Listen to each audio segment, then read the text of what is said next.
الحمد للہ رب العالمین والصلاة والسلام علی سید الانبیاء والمرسلین اما بعد فاعوذ باللہ السمیع العلیم من الشیطان الرجیم بسم اللہ الرحمن الرحیم وَلَقَدْ كَتَبْنَا فِي الزَّبُورِ مِن بَعْدِ الذِّكْرِ أَنَّ الْأَرْضَ يَرِثُهَا عِبَادِيَ الصَّالِحُونَ إِنَّ فِي هَذَا لَبَلَاغًا لِقَوْمٍ عَابِدِينَ وَمَا أَرْسَلْنَاكَ إِلَّا رَحْمَةً لِلْعَالَمِينَ صدق اللہ العظیم وبلغنا رسولہ النبی الکریم الامین بلغ العلا بکمالہ کشف الدجی بجمالہ حسنت جمیع خصالہ صلوا علیہ وآلہ یا صاحب الجمال و یا سید البشر من وجہک المنیر لقد نور القمر لا يمکن الثناء کما کان حقہ بعد از خدا بزرگ توئی قصہ مختصر سورہ انبیاء کی آیت نمبر 105 106 اور 107 یہ آپ کے سامنے تلاوت کی، جبکہ گفتگو جو ہے وہ آیت نمبر 109 تک ہوگی۔ اللہ تبارک و تعالی نے ارشاد فرمایا وَلَقَدْ كَتَبْنَا فِي الزَّبُورِ مِن بَعْدِ الذِّكْرِ، اور ہم نے زبور میں لکھ دیا ذکر کے بعد، پہلے ذکر میں لکھا پھر زبور میں لکھ دیا۔ یہ ذہن میں رہے زبور سے مراد یا تو حضرت داؤد علیہ السلام پر نازل ہونے والی کتاب زبور شریف ہے، یا پھر زبور سے مراد قرآن کے علاوہ ساری کتابیں ہیں، جتنی بھی کتابیں نازل ہوئی، جیسے اللہ تعالیٰ نے قرآن کریم میں ارشاد فرمایا وَإِنَّهُ لَفِي الزُّبُرِ الْأَوَّلِينَ، کہ یہ والا مسئلہ جو پیچھے بیان ہوا ہے فرمایا یہ پچھلی ساری زبوروں میں لکھا ہوا ہے، یعنی پچھلی بھی جتنی بھی آسمانی کتابیں تشریف لائی ہیں ان سب کو بھی زبور کہا گیا، یہ بھی قرآن کریم کی آیہ مبارکہ ہے۔ اب یعنی زبور سے مراد وہ کتاب بھی ہو سکتی ہے، زبور سے مراد ساری کتابیں بھی ہو سکتی ہیں جو قرآن سے پہلے آئیں۔ ایک مسئلہ۔ دوسرا مسئلہ یہ ہے رب تعالیٰ نے فرمایا کہ من بعد ذکر، ذکر کے بعد ہم نے وہاں لکھا۔ اس ذکر سے مراد کیا ہے؟ تو یہ ذہن میں رہے اس ذکر سے مراد ہے لوح محفوظ۔ اللہ تبارک و تعالیٰ نے ارشاد فرمایا یہ والا مسئلہ ہم نے پہلے لوح محفوظ میں لکھا، اس کے بعد جتنی بھی کتابیں آسمان کی آتی رہیں ہر ایک کتاب میں ہم بیان کرتے رہے۔ پیچھے رہ گیا تھا قرآن، ہم نے قرآن میں بھی وہ پورے پچھلے بھی حوالے دے دیے اور یہاں بھی مسئلہ وہ بیان کر دیا۔ ہیں جی وہ کیا ہے جی، وہ مسئلہ کیا ہے وہ دیکھیں جی آیہ مبارکہ میں۔ خلاق کائنات نے ارشاد فرمایا کہ ان الارض یرثها عبادی الصالحون، میں یہ زمین جو ہے اس کے وارث ہمارے نیک بندے بنیں گے، زمین کے وارث ہمارے نیک بندے بنیں گے۔ یہاں پھر آیہ مبارکہ کے اس حصے کے دو مفہوم ہیں۔ پہلا حصہ یہ ہے کہ اس زمین سے ارض سے مراد جو ہے وہ ارض جنت ہے۔ پہلا قول کیا ہے، اس ارض سے مراد کیا ہے، کون سی ارض ہے؟ ارض جنت ہے، یہ زمین جنت کی زمین ہے۔ تو پھر معنی کیا بنے گا اس کا؟ معنی اس کا یہ بنے گا اللہ تبارک و تعالیٰ نے فرمایا ہم نے پہلے لوح محفوظ پہ لکھا، پھر آسمانی کتابوں میں نقل کیا، پھر جناب قرآن کریم میں یہ مسئلہ بیان کر دیا۔ وہ مسئلہ کیا ہے؟ مسئلہ یہ ہے کہ ہم نے جنت کی جو زمین ہے نا اس کا ہم نے مالک اور وارث بنا دیا ہے نیک بندوں کو۔ پھر یہاں پہ ایک سوال پیدا ہوتا ہے، اور یہ آیہ مبارکہ تو بتا رہی ہے کہ جنت کے وارث جو ہیں وہ نیک بندے بنیں گے، تو پھر گناہ گاروں کو کیا بنے گا؟ جنت تو گناہ گار بھی جائیں گے۔ قرآن کی کریم کی یہ آیہ مبارکہ بتا رہی ہے کہ جنت کے وارث جو ہیں وہ نیک بندے بنیں گے۔ تو اس اشکال کا جواب یہ ہے کہ جو گناہ گار ہوں گے قیامت والے دن اپنی سزا بھگت کے وہ بھی جنت میں جنتیوں کے ساتھ نیک لوگوں کے ساتھ شامل ہوں گے، کیونکہ ظاہری بات ہے جب وہ سزا پا لیں گے تو گناہ ان کے دھل جائیں گے، گناہ دھل جائیں گے تو وہ بھی نیک ہو جائیں گے۔ پاکوں کے ساتھ پاک بن کے جائیں گے جنت میں. جی یہ اس کا ایک معنی تو واضح ہو گیا. اب دوسرا معنی دیکھیں. دوسرا معنی یہ ہے کہ اللہ تبارک و تعالیٰ نے ارشاد فرمایا ان الارض یرثها عبادی الصالحون. پھر اس ارض سے مراد جو ہے یہی دنیا والی، یہ ارض دنیاوی ہے، یہ والی زمین جس پہ ہم ہیں آج، یہ والی زمین مراد ہے. تو پھر اس کا معنی کیا بنے گا؟ اللہ تبارک و تعالیٰ نے فرمایا کہ اس زمین کا ہم وارث بنائیں گے ان لوگوں کو جو نیک لوگ ہیں. یہ آیت مبارکہ نازل کہاں ہو رہی ہے؟ مکہ مکرمہ میں. کہاں نازل ہوئی؟ مکہ مکرمہ میں. تو اللہ تبارک و تعالیٰ نے اس کا وعدہ جو پورا فرمایا نا، وہ پورا فرمانے کا وقت جو ہے وہ میرے آقا علیہ السلام کے مدینہ منورہ آنے کے بعد شروع ہو گیا. میرے آقا علیہ السلام مدینہ میں تشریف لائے، اللہ تعالیٰ نے اسلام کو غلبہ عطا فرما دیا. ایک وقت وہ تھا کہ کافر جو ہیں وہ مکہ مکرمہ میں تکلیف دیتے تھے، کوئی مسلمان ہاتھ نہیں اٹھاتے تھے ان پر. اور ایک وقت اللہ تبارک و تعالیٰ پھر وہ لے کر آیا اہل ایمان پر. ہیں جی وہ کئی سو کلومیٹر دور قافلہ گزر رہا ہے جناب وہاں سے، میرے آقا علیہ السلام یہاں سے جاتے ہیں اس قافلے کو روکنے کے لیے. پھر وہ وقت اللہ تبارک و تعالیٰ لایا جی. ان کے پھر اتنے بڑے بڑے سرما جو ہیں وہ سارے مارے جاتے ہیں وہاں پہ. اللہ اکبر کبیرہ. پھر حضرت ابوبکر صدیق رضی اللہ عنہ، پھر حضرت عمر رضی اللہ عنہ، پھر عثمان غنی رضی اللہ عنہ، مولا علی، پھر امام حسن پاک رضی اللہ عنہ. پھر جناب چلتا چلتا قصہ جو ہے وہ حضرت عمر بن عبدالعزیز رضی اللہ تعالیٰ عنہ، حضرت امیر معاویہ رضی اللہ تعالیٰ عنہ. ہیں جی 20 سال تو گورنر رہے آپ، تو 20 سال پورے عالم اسلام کے حکمران رہے آپ. ہیں جی پورے جناب یورپیوں کو ایسے آپ نے ٹھوک کے رکھا ہوا تھا کہ کمال ہو گئی جی.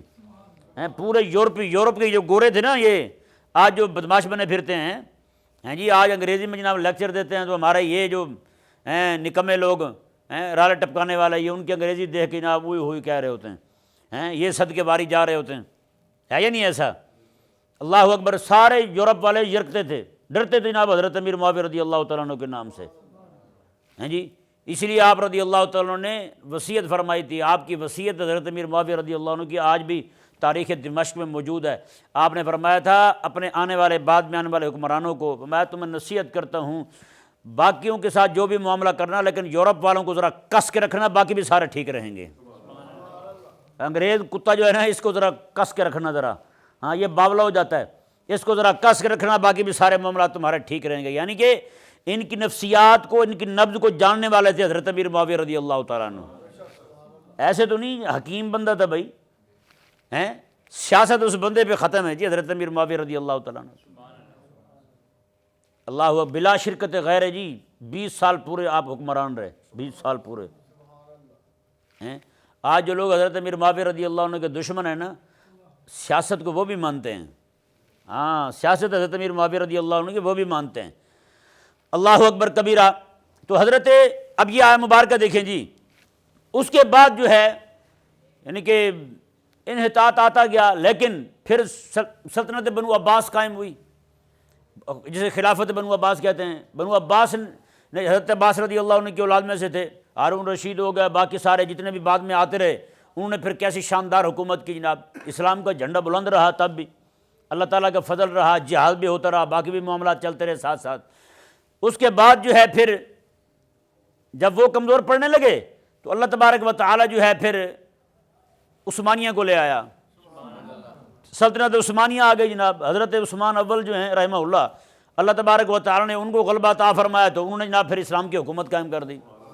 600 سال تک حضرت عثمان غازی رحمہ اللہ کا جو قبیلہ ہے وہ جناب حکومت کرتا رہا. انہوں نے خلافت کو چلایا. 600 سال سے بھی 20 سال 25 سال کا عرصہ زیادہ بنتا ہے. بتائیں اتنا عرصے تک پھر حکومت چلتی رہی ان کی. پھر جناب یہاں پہ مغلیہ خاندان کو دیکھ لیں کیسے شاندار حکومت کی ہے انہوں نے، سوائے اس پلید کے اکبر کے. ہیں جی اکبر جو ہے وہ بدبخت ہو گیا. باقی اورنگزیب عالمگیر رحمہ اللہ کی حکومت کو دیکھ لیں. جہانگیر کی بعد والا دور جو ہے حضرت مجدد ثانی رضی اللہ تعالیٰ کے دامن سے جب وابستہ ہوئے ہیں تو پھر وہ ان کا دور بھی بڑا شاندار رہا ہے.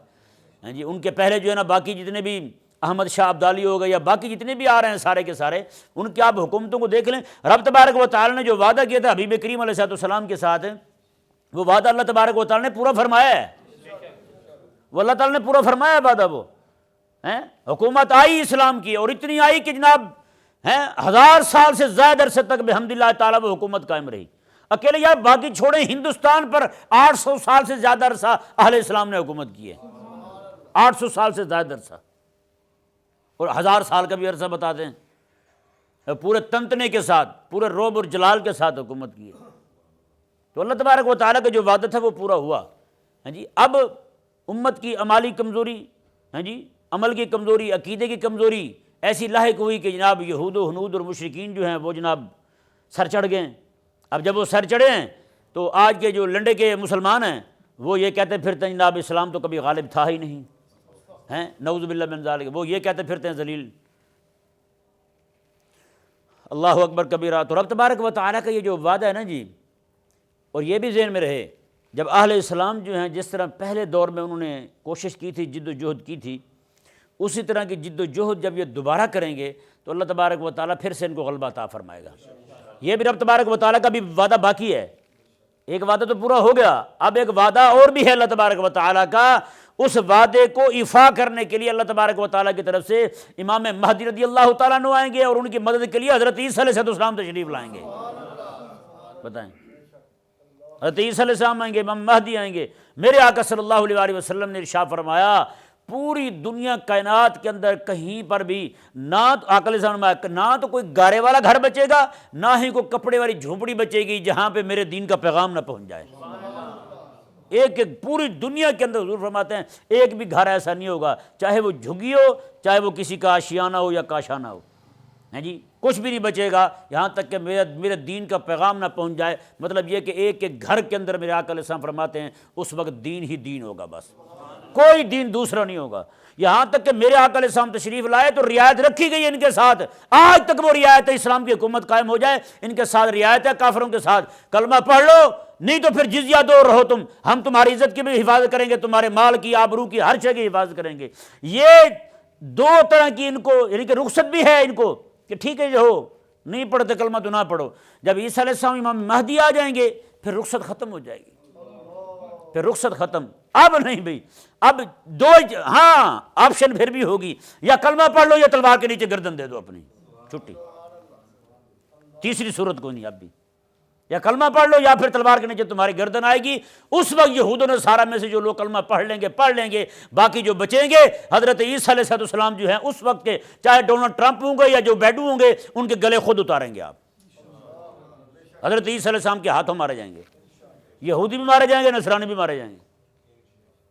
ہاں جی، یہاں تک کہ یہود جسے اپنا مسیحا، جسے جناب اپنا کرتا دھرتا سمجھے ہوئے بیٹھے ہیں، جس کے لیے جناب ایئرپورٹ بنا چکے ہیں، جس کے استقبال کی تیاریاں چل رہی ہیں، ہیں جی، وہ جس کی آنکھیں بنا بنا کے ایک ایک شہر میں جناب دکھاتے پھرتے ہیں لوگوں کو، وہ دجال کذاب جو ہے اس کے متعلق، اس کو بھی حضرت عیسیٰ علیہ السلام ہی قتل فرمائیں گے۔ اندازہ لگا اللہ اکبر۔ پھر کیسا وہ وقت ہوگا یار۔ حضرت عیسیٰ علیہ السلام امام مہدی رضی اللہ تعالیٰ عنہ آپ فلسطین میں ہوں گے تو وہاں سے مجاہدین جو ہیں افغانستان سے وہاں سے اٹھ کے آئیں گے جناب، وہ بھی جا کے ان کی تحریک میں شامل ہوں گے، اور حضرت امام مہدی رضی اللہ تعالیٰ عنہ جو ہیں وہیں سے حکم نامہ جاری فرمائیں گے، جاؤ جا کر کے ہندوستان میں جن کی حکومت ہے نا ان کی حکومت کو ختم کر کے وہاں پہ اسلام کا جھنڈا لہرا کے ان کے حکمران جو ہیں ان کی مشکیاں باندھ کے، ہاتھ پاؤں باندھ کے ان کو لے کے یہاں فلسطین آؤ جناب۔ بتائیں، ان کو باندھ کے لے جایا جائے گا وہاں، اسلام پھر ایسے غالب آئے گا جی۔ بتائیں، اسلام غالب آئے گا، یہ اللہ تبارک و تعالیٰ کا وعدہ ہے، قسم خدا کی۔ پچھلا وعدہ جو ہے وہ ہمیں تو ایسا یقین ہے، واللہ باللہ کہہ رہا ہوں، ہم نے اپنی آنکھوں سے دیکھا ہوا ہے، آنکھوں سے دیکھی ہوئی شے پہ بھی اتنا یقین نہیں ہے جتنا رب تبارک و تعالیٰ کے وعدے پہ ہے، اور امت کی جو ہماری شاندار ماضی ہمارا گزرا ہے اس پہ ہمیں یقین ہے یار۔ بتائیں، تو اس لیے ہم جو ہے وہ مایوس نہیں ہیں، سمجھایا نا، مومن کو مایوس نہیں ہونا چاہیے، مومن کے ذمہ محنت کرنا ہے، مومن کے ذمہ کیا ہے؟ محنت کرنا ہے، جد و جہد کرنا ہے۔ اچھا، کئی ایسے بیچارے غریب ذہن کے ہوتے ہیں، پوچھنے شروع کر دیتے ہیں جی ہاں جی وہ پھر کیا ہو رہا ہے؟ میں نے کہا دیکھو بات سنو، ہمیں جو ہے دو طرح کے مرحلے درپیش ہیں، یعنی کہ دو طرح کی جو ہے نا کام کرنے، دو طرح کی چیزیں ہمارے سامنے ہیں، ہمیں درپیش ہیں۔ وہ کیا جی؟ پہلی بات یہ ہے کہ ایک تو خلافت کا نظام قائم کرنا نا، وہ بات ابھی بعد کی ہے، ہماری قوم جو ہے اس کو خلافت کے لیے تیار کرنا یہ بھی بات بعد کی ہے، وہ پہلے ہماری قوم جو نظام اسلامی، نظام عدل اجتماعی جو ہے، نظام خلافت جو ہے، وہ اس کی دشمن بن گئی ہے۔ وہ دشمنی ان کے دلوں سے نکال کے خلافت کی محبت پہلے کرنا، پہلا مرحلہ ہمارے لیے یہ ہے۔ نہیں سمجھ آ رہی؟ آج جس مسلمان سے دیکھ لیں آپ، جس بھی مسلمان کے پاس آپ بیٹھیں، بتائیں خلافت کی کبھی بات کرتا ہے وہ؟ جب بھی خلافت کی بات کریں تو فوراً سے پہلے ان کی زبان پہ کیا آتا ہے؟ بتائیں جی پاکستان کی حکمران تھی نا، عورت تھی جس نے کہا تھا، جس کو کہا گیا تھا جنہیں اب اسلام نافذ کر دیں، تو اس نے کہا تم کیا چاہتے ہو کہ میں یہاں لوگوں کو ٹنڈا کر دوں؟ یہ اس کے الفاظ تھے۔ کس کے الفاظ تھے؟ جو اپنے آپ کو مسلمان کہتی تھی۔ مطلب یہ ہے کہ آج کا مسلمان جو ہے وہ خود نظام اسلام کا دشمن بن چکا ہے۔ سب سے پہلا مرحلہ جو ہے وہ ان کے دلوں سے اس دشمنی کو نکالنا ہے، اور نظام خلافت کا قیام کے لیے تیار کرنے تو بات کی ہے، پہلے وہ دشمنی تو نکالا ان کے دلوں سے۔ ہیں جی آج کو بندہ اسلام کی، یہ ذہن میں رہے، کافروں نے ہم سے حکومت کیسے چھینی ہے معلوم ہے بھلا؟ مذاکرات سے چھینی ہے انہوں نے، ہیں جی کڑھائیاں کھلا کے، چائے پلا کے لیے انہوں نے، ایسا نہیں ہے۔ ہاں یہودی اپنی سازشیں بھی کر رہے تھے، ہاں جی انہوں نے 300-400 سال 500 سال پوری کوشش کی ہے ہماری سلطنت عثمانیہ کو گرانے کے لیے، مغلیہ حکومت کو ختم کرنے کے لیے اتنے 100 سال تک انہوں نے جد و جہد کی ہے، انہوں نے کوشش کی ہے خفیہ طریقے کے ساتھ۔ یہ جو یہاں پہ ایسٹ انڈیا کمپنی بنی تھی، یہاں پہ انگریز یہاں آیا تھا، کیسے آیا تھا؟ ان کی کاروباری بن کے آیا تھا نا، تاجر بن کے آیا تھا۔ ان کی حکومت گرنے سے بھی پہلے، بہت عرصہ پہلے یہاں آئے ہوئے ہیں، یہاں انہوں نے کمپنیاں بنائیں، ان کے مقاصد اسی وقت سے تھے ان کی حکومت گرانے کے۔ یہ تو ہم سوئے ہوئے تھے، ہمیں پتہ نہیں تھا ہمارے ساتھ کیا بن رہی ہے۔ اور یہی حال انہوں نے پورے عالم عرب کے اندر، پورے جتنے بھی جہاں پہ سلطنت عثمانیہ تھی، وہاں پہ انہوں نے اپنی ریشہ دبانیاں بڑھانی شروع کر دی تھی، کتنے 100 سال سے۔ یہ پھر لڑ کے انہوں نے لی ہے حکومت ہم سے۔ اچھا انہوں نے لڑ کے لی ہے ہم سے حکومت، تو کیا خیال ہے ہمیں وہ ایسے دے دیں گے؟ لڑنا پڑے گا۔ اور جو ہم ان سے لینے کے لیے لڑیں گے، اس لڑائی کو جہاد کہتے ہیں۔ اس لڑائی کو کیا کہتے ہیں؟ جہاد کہتے ہیں۔ آپ جس بھی مولوی کے پاس جائیں، قرآن پاک کی آیت مبارکہ پڑھ کے جناب وہ تھرمامیٹر نہیں چیک کرتے، وہ تھرمامیٹر لگائیں اس کو جہاد چیک کرنے والا، فوراً سے پہلے مولوی کہے گا نہیں میرے دادا نے منع کیا تھا جہاد کی بات نہیں کرنی، فتنہ کھڑا ہو جائے گا۔ بتائیں، میں کہا تیرا دادا جاتے جاتے تجھے بھی منع کر گیا، بھی تو نے بھی بات نہیں کرنی جہاد کی۔ نہیں سمجھ آ رہا مسئلہ؟ تو یعنی کہ جس نظام نے ہمیں ہمارا نظام سیاست واپس دلانا ہے، ہم اس نظام کے دشمن بن گئے، اس کام کے دشمن بن گئے۔ جبکہ انہوں نے پتہ کیا کیا ہے؟ 50 سال سے زائد عرصہ ان کے جادوگر، 500 سے زائد جادوگر یہودیوں کے سلطنت عثمانیہ گرانے کے لیے اکیلے چلے کاٹتے رہے ہیں۔ پتہ ہے اس بات کا؟ ہمیں 50 سال سے زائد عرصہ، 500 سے زائد جادوگر یہودی، آج بھی یہودی جادو کرتے ہیں۔ نہیں سمجھ رہے مسئلے کو آپ؟ انہوں نے کیا کیا ہے؟ اب ہمارے مسلمانوں میں سے کچھ دکھائیں، بندہ دکھائیں یار، جو بندہ مخلص ہو کے رات دن دعا کرتا ہو یا اللہ اسلام کو غلبہ عطا فرما دے یار۔ ہمارے لوگ کتنے وہ جادو پہ تلے ہوئے ہیں، جادو کر رہے ہیں ہمارے لوگوں پہ، اور ہم نے کیا کیا آج تک؟ بتائیں، ہمارے تو بھی زبان سے دعا نہیں نکلتی۔ میں اگلے دن حیران ہوا، ایک جگہ جا رہے تھے تو ایک جگہ رکے، وہاں ایک مسجد سے دعا ہو رہی تھی، ایک عالم تھے وہاں، انہوں نے دعا کی یا اللہ اسلام کو غلبہ عطا فرما، دین کو غلبہ عطا فرما۔ میں نے کہا کہ گاڑی پہ تھے تو رکے، تو آواز اسپیکر اونچی آواز آ رہی تھی، تو میں نے ایک دوست کے ذریعے پتہ کروایا، میں نے کہا ان سے بندہ یار بڑا کام کا ہے، ان کو پتہ کریں۔ انہوں نے جا کے پوچھا، انہوں نے کہا جی وہ آپ کی کتابیں پڑھتا ہے بندہ، وہ آپ کی کتابیں پڑھتا ہے۔ اندازہ لگائیں، یعنی کہ ایک فکر پیدا ہوئی نا، لوگوں کے دلوں میں ایک جذبہ تو بیدار ہوا۔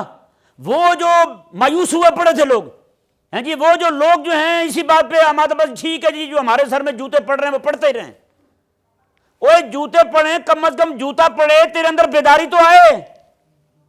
جوتا پڑتا جائے تیرے اندر مایوسی بڑھتی جائے تو بتا تیرے پہ جوتے کھانے فضول گئے بھائی۔ مار کھائے لیکن تیرے اندر طرف پیدا ہو، یار اللہ تبارک و تعالی جو ہے میں کوشش کروں گا، اب جذبہ بیدار کروں گا اپنے اہل ایمان کے اندر کہ ہم جناب ان سے بدلہ لے سکے بدماشوں سے۔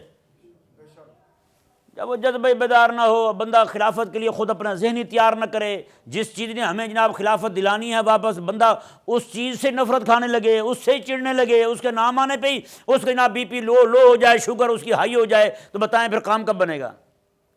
تو اس لیے سب سے پہلا مرحلہ جو ہے وہ اہل اسلام کے دلوں میں جو جناب خلافت اور نظام خلافت کے قائم کرنے کا جو سبب ہے سب سے بڑا، اس کے بارے میں دلوں سے نفرت نکال کے ان کے دلوں میں محبت پیدا کرنا سب سے اہم کام یہ ہے اس وقت کا۔ ویسے اگر ہم یہ کرنے میں بھی کامیاب ہو جاتے نا تو سمجھیں کہ اگلی جو منزل ہے قیام خلافت والی وہ آسان ہو جائے گی۔ وہ کیا ہو جائے گی؟ وہ آسان ہو جائے گی۔ اللہ اکبر کبیرہ۔ اب یہ دیکھیں جی آیہ مبارکہ کو، خلاق کائنات نے ارشاد فرمایا ہم نے یہ لکھ دیا مسئلہ پچھلی تمام کتابوں میں، اور اس سے پہلے ہم نے لوح محفوظ پہ لکھا تھا۔ کیا لکھا تھا؟ میں کہ زمین پر وارث جو ہیں وہ ہمارے نیک بندے بنیں گے۔ زمین کے وارث کون بنیں گے؟ ہمارے نیک بندے بنیں گے، نیک بندے ہی ہمارے حکومت چلائیں گے دنیا کی، زمین کی۔ اللہ اکبر کبیرہ۔ آگے اللہ تبارک و تعالی نے کیا ارشاد فرمایا یہ دیکھیں، ان فی ھذا، بے شک اس میں یعنی قرآن میں، ان فی ھذا القرآن، بے شک اس قرآن میں، لبلاغا لقوم عابدین، ضرور پہنچانے والی بات ہے اس قوم کے لیے جو عبادت گزار ہیں۔ یہاں قوم عابدین کی تفسیر کرتے ہوئے حضرت سیدنا عبداللہ بن عباس رضی اللہ تعالی عنہما ارشاد فرماتے ہیں، ماتے اس سے مراد جو ہیں حضور کی امت کے علماء ہیں، حضور کی امت کے علماء ہیں۔ اب دیکھیں جی اللہ تبارک و تعالی نے پچھلی آیہ مبارکہ میں کیا بیان فرمایا؟ میں کہ زمین کے حاکم، زمین کے وارث جو ہیں ہمارے نیک بندے بنیں گے جی۔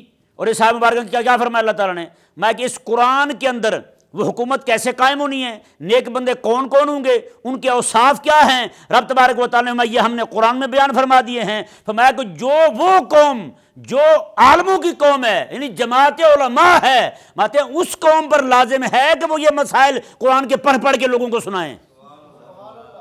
ان فی ھذا لبلاغا لقوم عابدین، یہ اس قوم کے لیے لازم ہے۔ قرآن جو ہے نسخہ شفا ہے، قرآن جو ہے، قرآن نے دو چیزیں دی ہیں، یہ ذہن میں رہے، دو چیزیں، یعنی پورے قرآن کا خلاصہ اگر بیان کرنا چاہوں میں تو میں یوں کر سکتا ہوں، قرآن نے طریقہ معاش دیا ہے اور عقیدہ معاد دیا ہے، یہ دو لفظ، بس یہ دو لفظ، طریقہ معاش کیا ہے اور عقیدہ معاد کیا ہے، یہ دو چیزیں قرآن نے دی ہیں ہم نے، یعنی کہ کمانا کیسے ہے، اور جب حلال طریقے قرآن بیان کرے گا کہ ایسے ایسے تم نے کمانا ہے تو پھر بندے کی آخرت بھی سیدھی ہوتی جائے گی۔ آخرت پر ایمان آ گیا تو سمجھو ایمانیات اس کے کامل ہو گئے، طریقہ معاش ٹھیک ہو گیا تو سمجھو جنت کا راستہ آسان ہو گیا اس کے۔ بات مختصر کر رہا ہوں، آگے دیکھیں جی، کیونکہ یہ اگلی آیات کے ساتھ یہ مضمون پورا جوڑنا ہے میں نے۔ اللہ تبارک و تعالی نے ارشاد فرمایا وَمَا أَرْسَلْنَاكَ إِلَّا رَحْمَةً لِلْعَالَمِينَ۔ اب آ رہی ہے وہ بات جس پہ ہمیشہ بات ہوتی ہے، ہیں جی، میرے آقا صلی اللہ علیہ وسلم کی عظمت اور شان اس آیہ مبارکہ میں بیان ہوئی۔ اب ہم نے غور کرنا ہے کیونکہ درمیان میں واو آ رہا ہے۔ واو کا مطلب کیا ہوتا ہے؟ واو کا مطلب یہ ہوتا ہے کہ بات نہ پچھلی پوری ہوئی نہ اگلی پوری ہوئی، دونوں مل کے بات پوری ہوں گی۔ کہ نہیں سمجھ آئی؟ جیسے مثال کے طور پر کوئی بندہ یہ کہے جناب مسجد میں عبدالغفور صاحب آئے اور کہے کہ اگلی بات ہی نہ کرے، تو بتائیں بات پوری ہوگی؟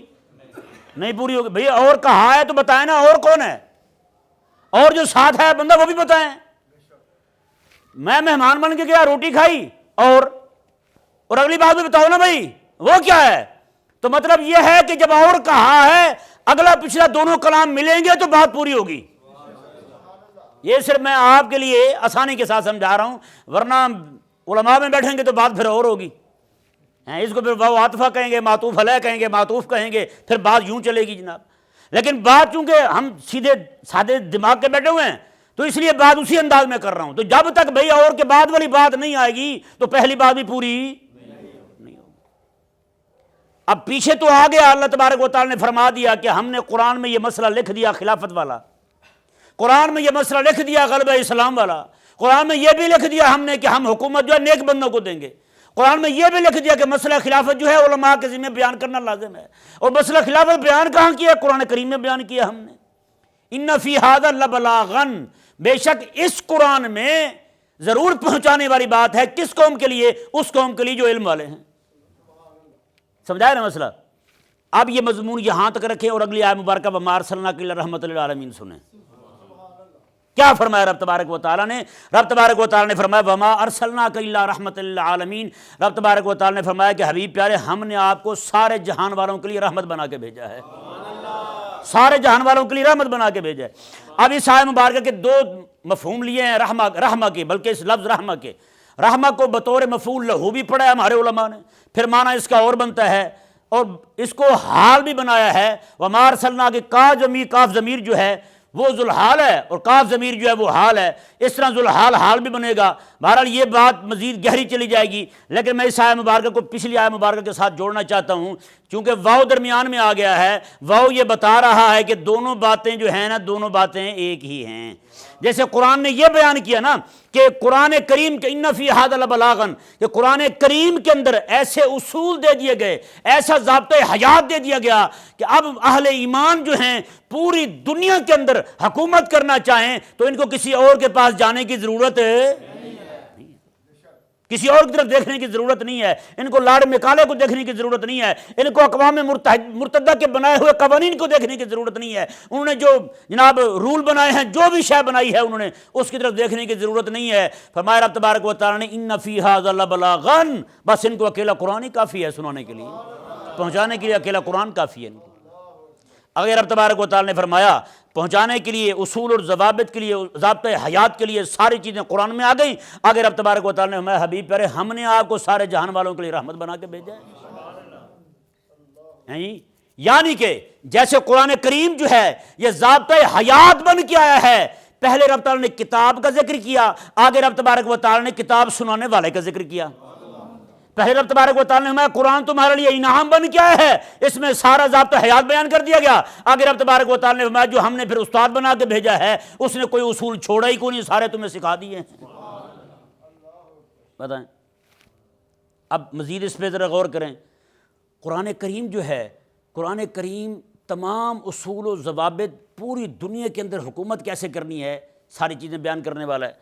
اور امام الانبیاء صلی اللہ علیہ وآلہ وسلم جو ہیں، یعنی میں تھوڑا سا انگریزی معذرت کے ساتھ میں بولتا نہیں ہوں، ویسے قرآن کریم جو ہے پوری تھیوری، یہی کہتے ہیں،